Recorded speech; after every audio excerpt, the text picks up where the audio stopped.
Start off with number one. Obviously, we're not going to go through piece by piece because I don't even know half the corners on there. And by half, I mean none. But um, we can go through. I mean, if there's any notable names you want to talk about, we'll take a second to kind of discuss any of those, of these undrafted guys we got. Um, I'll obviously start off, kind of just give a quick rundown. I mean, obviously, the biggest names to stand off this list for me is Holden, that Oregon receiver, and then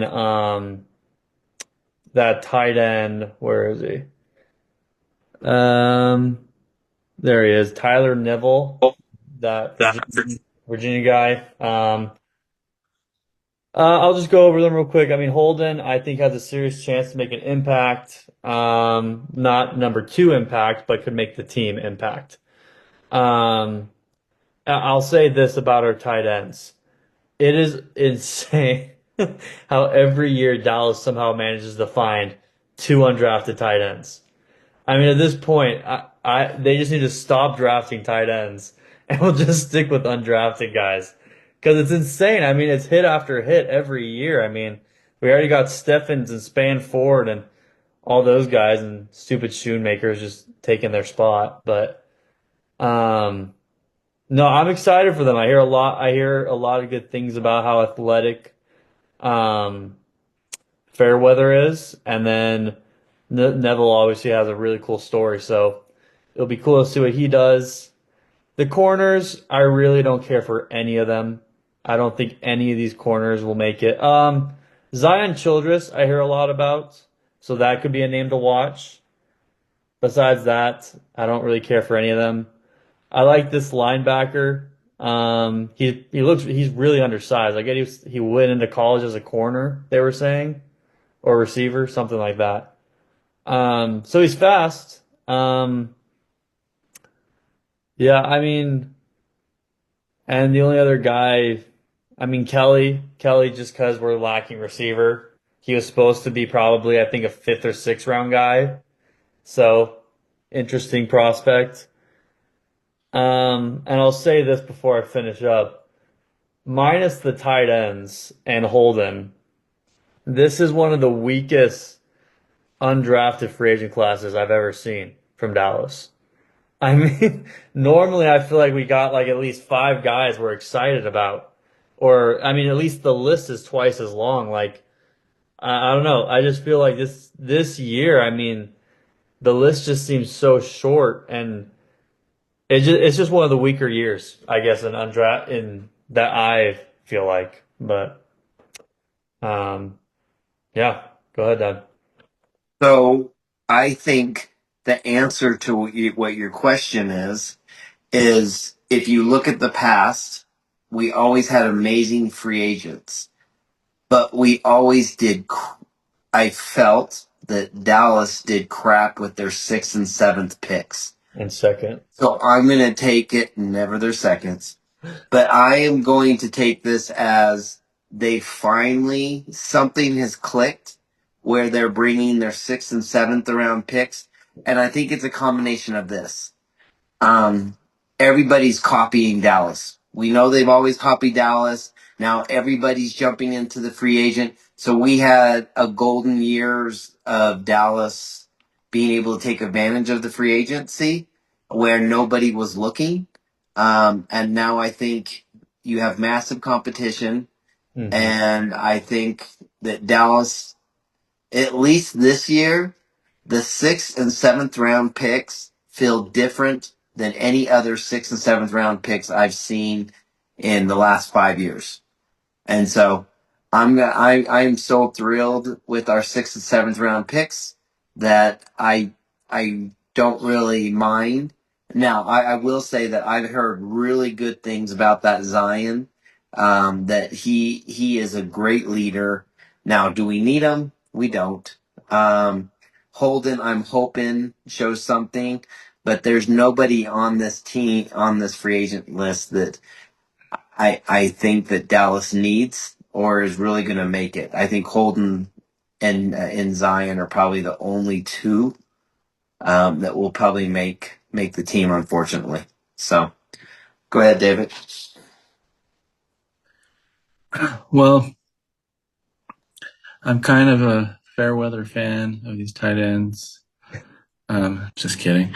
No, the no the no I definitely gravitated towards the tight ends immediately as well.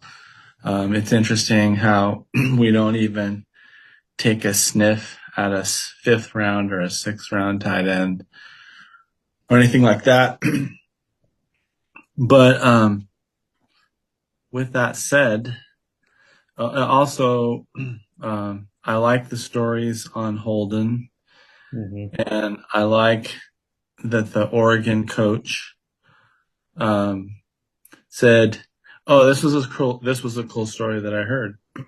Um, he said that um, he says when I go to Dallas, he goes, "If I can, if you're not drafted, if whatever," he goes, "I will guarantee you."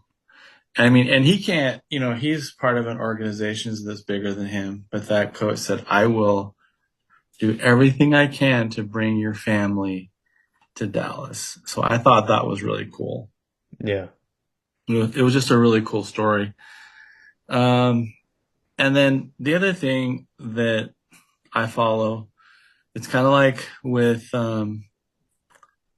man, my brain is dead. What is our tight end that we picked up last year, undrafted? Oh, Spanford. Banford, yeah, an easy name to remember, right? Um, so what you do when you watch these guys is that you follow the money. Hmm. So you follow who they pay. And so they paid um, this Elijah Clark. So Yeah. I am really interested in that guy. Hmm. And I think they also paid Mike Smith from Kentucky. Oh, And so they paid two of the safeties, which kind of tells me something. There's something about the safety position. yeah. Um, and so I'm going to follow those guys. Obviously, I'll be intrigued by the tight ends. Hmm. Obviously, we want Holden to turn out. Yeah. We just really hope that he does. But I'm just intrigued by the money guys. Yeah, for But sure. I totally forgot about, yeah, the Clark guy. It'll be interesting. Yeah, I think this Bruce Harmon guy will get cut probably tomorrow, but uh, but we'll move on to number two. We'll just kind of piggyback onto what my dad was talking about. I mean, feelings on the draft, how it went, and we have more on that. But I mean, I'll just go off my initial just feelings, how I think it went. I think it went very well. Um, it it was kind of it started off as like a roller coaster, or more like a drop. Like my expectations were like do McMillan, and then all of a sudden we got Booker. I'm like, well, okay, now I'm pissed. And then I read about Booker, and then it went up, and then we got it Donovan. It went up, and then it just kept going up and up and up. Um, so I am really happy with the draft. I think I mentioned it in the text. This is one of the first year. I mean, almost every year we have that one guy that at least one of us just hates. It's just a stupid pick. Like it was just a reach. It was dumb. This is the first time. I mean, I can genuinely say I like all of our picks. I'm super happy with all of them. As I've said before, and I like the linebacker. I don't understand why we needed to trade up, is all I'm saying about him. That's my only issue. I think we could have stayed at 6 and we didn't need to trade up to get him. But I'm happy with him. I think he'll be cool. So yeah, I think it went very well. If I were to give it a grade, I mean, I'd have to give it an A, only because the only reason I won't give it an A plus is we did not address receiver, and that was our biggest need going in. So, Dad. I think I am, as you guys know. I like defensive linemen. I like offensive linemen. I like Deuce. And that's all I need. But I really, the more I'm watching and I'm trying not to do what David and I have done for generations of finding someone and going, well, he was the 12th ranked linebacker. He has to be something. So we were always searching. And this is the first year, one of the first years, except for when they took Lamb or Parsons, that I'm super excited. I know everybody's questioning the Booker, but I would rather have an amazing offensive lineman for 10 years than a receiver that's maybe good for 2 to 3 years. I will always pick or hope for a dominant offensive lineman, and I think we got that, and I'm thrilled to death with it. So, and the more I watch, I was just watching some stuff on each player. I will say I think the linebacker for all of us is a little um, iffy, but they sure are talking him up now that they gave him Sean Lee's jersey. Jerks. That's true. No, I think I'm going to still lament the loss of McMillan. Yeah. It's been confirmed that Dallas was going to get him. Dallas was going to pick him. He was their guy. There was no deviance. The thing that I thought was interesting was that throughout the draft, throughout the process, this whole 3 months, was that we've been pounded in our heads that we're going to get a receiver. And Dallas was saying, yeah, we want a number 2 receiver. But everybody thought we'd get Egbuka or we'd get Golden, if he wasn't there. But on Dallas's board, and this is the key, and it just, I think the last 2 years, they have followed their board. Mhm. And, and this year was the ultimate follow your board. And so where they had Booker rated was so Houston tried to hoodwink Dallas and said, hey, we'll give you the 25th pick. And they wanted Booker. And Dallas says, well, then give us something. Give us a second, give us a third, if we're going to drop that far, give us decent compensation. And they go, well, we don't want to give you that. Or they wanted to give them like next year's compensation. And Dallas said, no. Yeah. And in fact, Stephen Jones called them back and said, are you sure you don't want to give us more? You don't want to do that? And they said, no. So they went with their board, and they went true to their board, and they went with Booker. And so I was happy with that. Mm-hmm. And throughout the whole process too, if there was one lineman, like we liked that Simmons and from Ohio State, but I think he would have been maybe the one notch better than him, but we're stocked up with tackles. And Booker is an easy plug and play, like we talked about. So they love him. The other things that I've heard is like Mozzie came in, and I don't want you to coil up, Peyton, but Mozzie came in super immature. They said, what's his face? Who's the Tyler Guyton? He came in super immature. Both of them talking like, yeah, I want to just kill people, but nobody really believed it when they said it. And so they're saying when Booker says, I want to make it so people don't like to play football. And he says it with a passion, and people believe it. Like, he's believable. And so Booker is going to be a stud. Like, there's just no no way around it. Mm-hmm.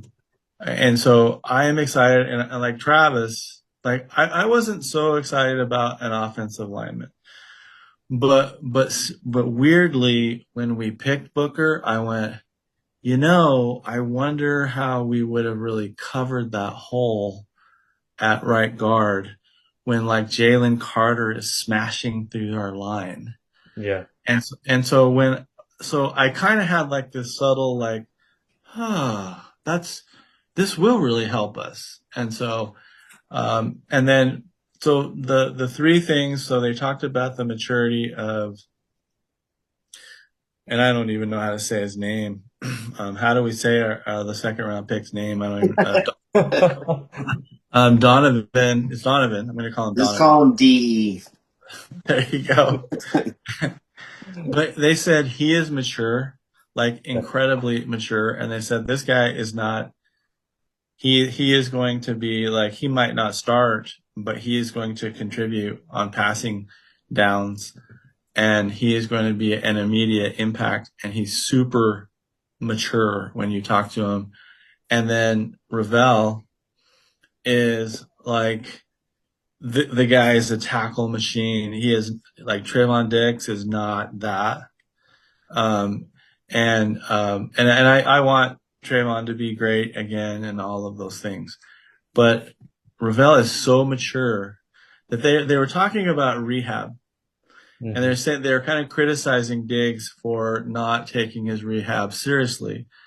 And they're saying that Ravel is taking his rehab seriously, and he's going to come in there and he's going to take somebody's job.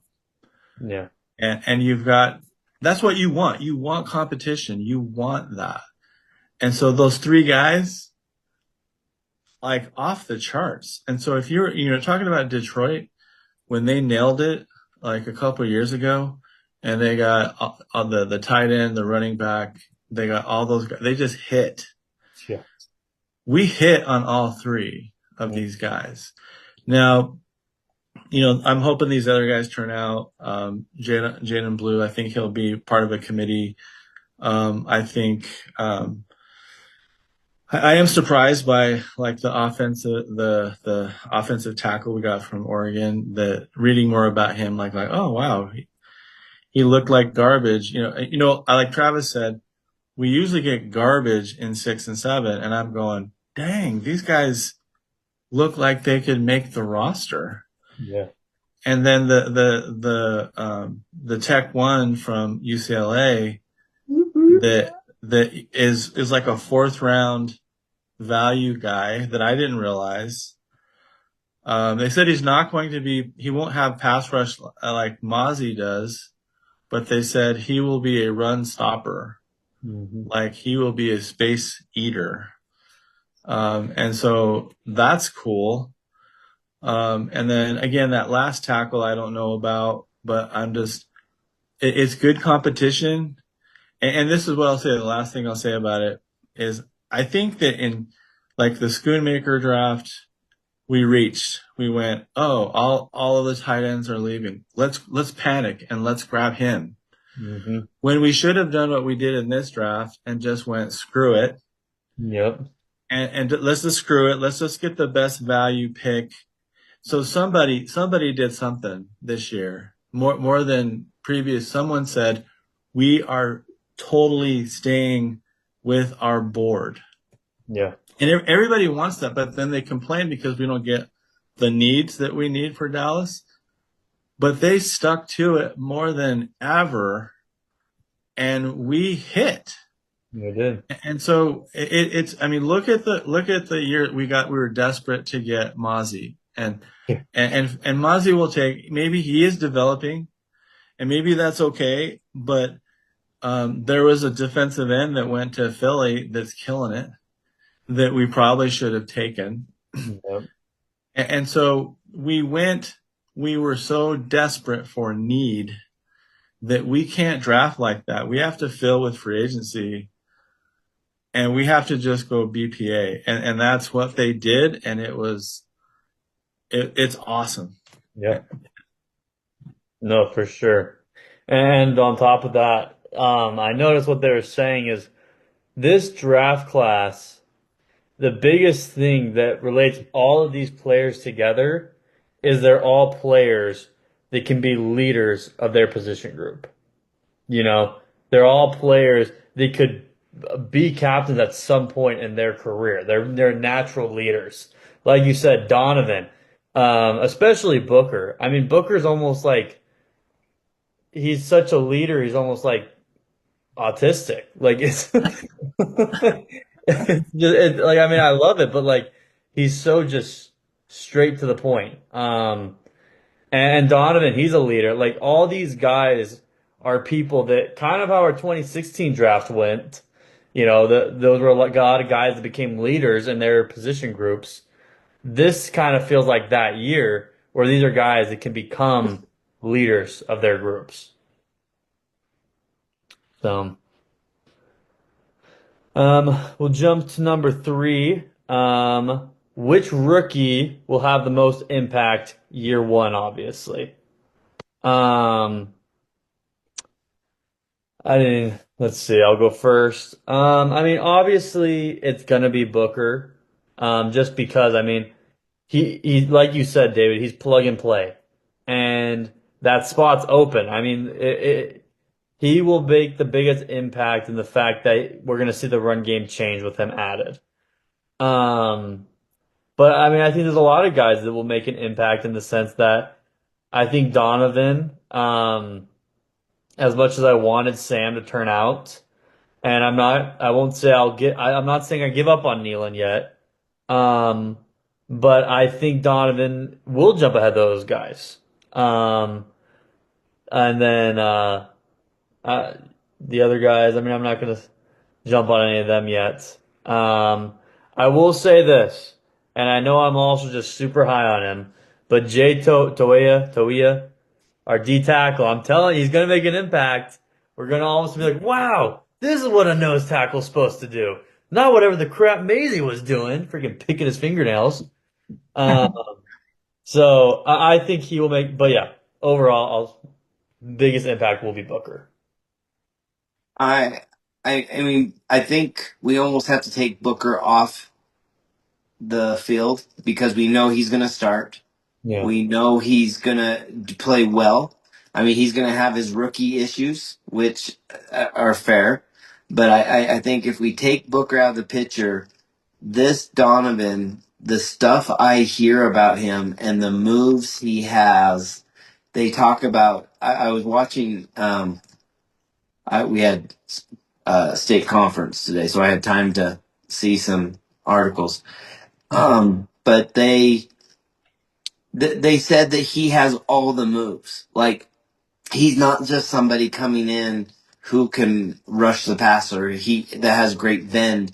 He's not. They said that there's nobody. There was two experts talking, and they said the two best defensive ends that were true defensive ends were Donovan and Green, um, and that they were both the same, but that Donovan, as a leadership and as a good person, is so far beyond Green, it's crazy.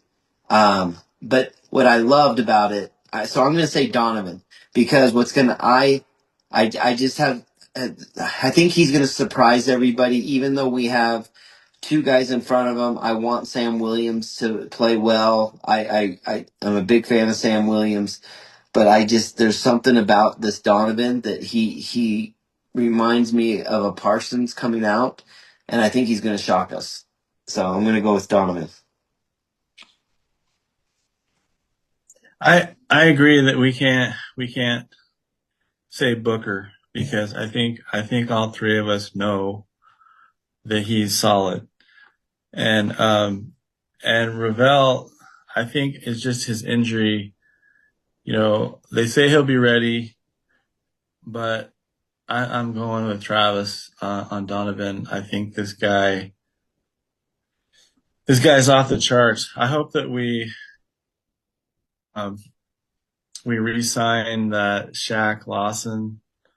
And they said that he has a lot of I do have a point to this.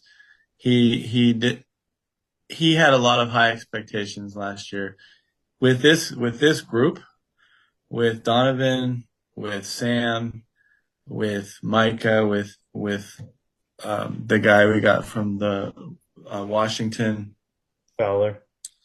Fowler. We're Neely. getting Nealand, all these guys. It's we need to raise the competition, Yeah. and with it will be a what we have always wanted, Travis, like the doomsday of the late 70s, the Harvey Martins, the Randy Whites, the Ed Too Talls. It's I'm not gonna like just say they're gonna be this fiery team, but man, I'm getting giddy, and it's because of Donovan. So Yeah. I'm excited. Yeah. And I completely agree, David. I'll say this first, because we're not going Booker. My pick's Jay, Toya, for the biggest impact. But I completely agree. I don't know why. Well, actually, I know what I've heard. I agree. I don't know why you wouldn't bring back Carl Lawson when he's had the best year of his career since he left the Bengals. I mean, he was, I think, second on our team for sacks last year, besides Parsons. Like, he did really well. But what I've heard, the issue is Lawson, the reason he left the Jets, him and this defensive line coach have an issue. The white Witter Cotton, what's his name? Yeah. Um, that's what I hear. That Dallas was high on him, and obviously the Joneses and them wanted to bring him back, but there's some weird tension between Lawson and this D-line coach. So Hmm. that's why it hasn't happened, which is Yeah. disappointing because I really liked Lawson and I think he was revamping his career. Um, but yeah, I mean, to your point, I mean, even guys like Kendricks. I mean, I know Kendricks is old and we have a young room, but it would be just nice to at least have Kendricks there during training camp for these young guys to learn from. I mean, just to have that veteran presence. Um, that I mean, he's still just sitting there. It's just when there's guys like that, I don't understand why we won't re-sign them. That's what kind of bugs me. But no, I completely agree. Um, we'll jump down. Number 4. Alrighty, if you could trade for one player now that the draft is over, who would it be and what would you give up? Um, For me, obviously, receiver is my number one thought in my head. I mean, I like I still have question marks about things going forward. Like I don't think we necessarily have, a lead back. I think there's holes still, but wide receiver number 2 is clearly the biggest hole. I mean, Tolbert is the worst number 2 receiver in the world. The dude sucks. I hate him. Um, we need to find a number 2 so desperately. And so this is what I trade for. I trade for Jameson Williams. He was already in one of the talks during the draft. I don't like Pickens. I think Pickens is a punk. So I'm going with Jameson Williams. I would love if we could get him. And I mean I would give up. I mean I I know it's Williams. But I wouldn't give up more than a fourth, to be honest. I mean, there's just, I mean, personally, I'd rather have Cooper. So I don't think there's any receiver that I would trade more than a fourth for. So ideally, I give a fourth, maybe a third for Williams. Okay. So I'm gonna go in that same vein. But you guys might think I'm crazy, but when whoever Dave, I think Peyton said us that rumor on Saturday of Quentin Johnson. Hmm. Um, I don't know why, but he has Alvin Harper written all over him. Um, I would. I would love to give a fifth for him. That would be my dream pick. My other one would be is it Jameson for the Jets, The the the wide receiver. you mean Garrett Wilson? Yeah, Garrett Wilson. Sorry, Uh, I don't know why Jameson. I would love to bring him in, but I wouldn't give more than a third for him. So I just like when you look at our receiving group. I think Quentin Johnson kind of makes the best fit. He's big, he's physical, he can get going down the field. I think he fits us better, so I would take him for a fifth. I like it. David. Well, Travis just took my guy. So, so I was like gonna go, yeah, I've got this cool receiver nobody's thinking about.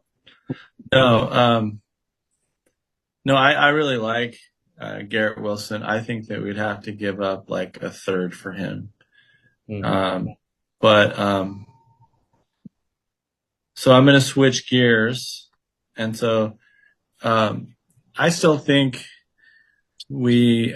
So yeah, it's receiver. Number one, I want receiver, but to be different, we still need help at defensive tackle. Mm-hmm. And so I think we're good at the with Osa and those guys, but I think that like it would be cool if like that what's his name, is it Keenan Williams or whatever, the tackle for the Jets. Again, I guess we're picking on the Jets. Yeah, Quinn Williams.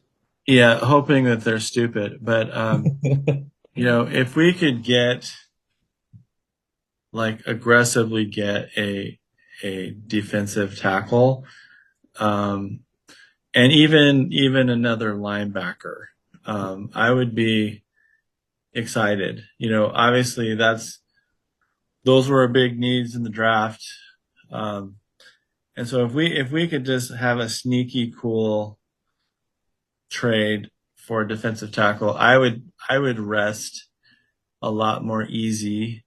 As much as I want the guy, your guy from UCLA to turn out, I'm still feeling super not confident at that spot. Yeah. And so I would want raise the competition, trade somebody, bring in a tackle, this Williams guy. That's my pick. Well, let me ask real quick. Vita Vey, is it Vita Vey? That defensive tackle. Now he's long in the tooth, but if we could get him for a fifth from Tampa Bay, Oh yeah, for sure. I would I would give up Quentin Johnson like tomorrow. Yeah. Yeah. Honestly, I would give a second for Quentin Johnson or Quentin Williams up at the Jets. I mean, he would be amazing to have. And to your point, that I mean, Vita Vea, I would give a fourth for him even. I mean, Yeah. Vita Vea would be sweet. He's not slowing down. He's still a terror. It's insane. Didn't Tampa Bay just draft a big tackle? Because I thought I heard them talking about. Did they bring in another tackle? Yeah. I thought they did. I thought they did as well. They may be. I mean, Yeah. They brought in the 450-pound tackle. see right there. Hurry, get Vita Vea. Exactly. I'd take him. I'll give him Schoonmaker in a second for the 450 guy and Vita Vea. Oh, jeez. So you can 450 guy can play tight end. But I will say this. I was talking to my dad before we end, and well, I guess we're not. We still got 3 minutes. But I will say this. To Quentin Johnson, my dream trade would be for Jameson Williams. perspective wise, but Quentin Johnson in my dream trade, I know we hate him, but a Shoemaker Johnson flip would be it makes the most sense in the world. Their starting tight ends Will Dissly. They went into the draft with one of their second biggest need being a tight end. They never addressed it. We went into the draft with wide receiver being our top three biggest need. Never addressed it. They were both around 23, 24. They're both high draft picks that haven't turned out in their systems. It literally just makes too much sense. Plus, Harbaugh used to coach Shoemaker. Um, it would be my dream trade to just be able to flip those guys. Oh yeah. So, Yeah. I would want a second from the Chargers too. I'll give them a second to take No, we get a second and we get Johnson, and they get Shoemaker. No, I'll do anything just to get rid of him. I'll give Dak in the deal too. You can't. He costs too much. I'll give him Dak and Shoemaker, and they can give us Quentin Johnson and Trey Lance back. That seems like a good trade. I guess. Yeah, I was gonna try to squeeze another question, but we only got about a minute 30 left, so we'll probably call it good there. So next week, yeah, we'll go over who everyone thinks the rookie of the year could be.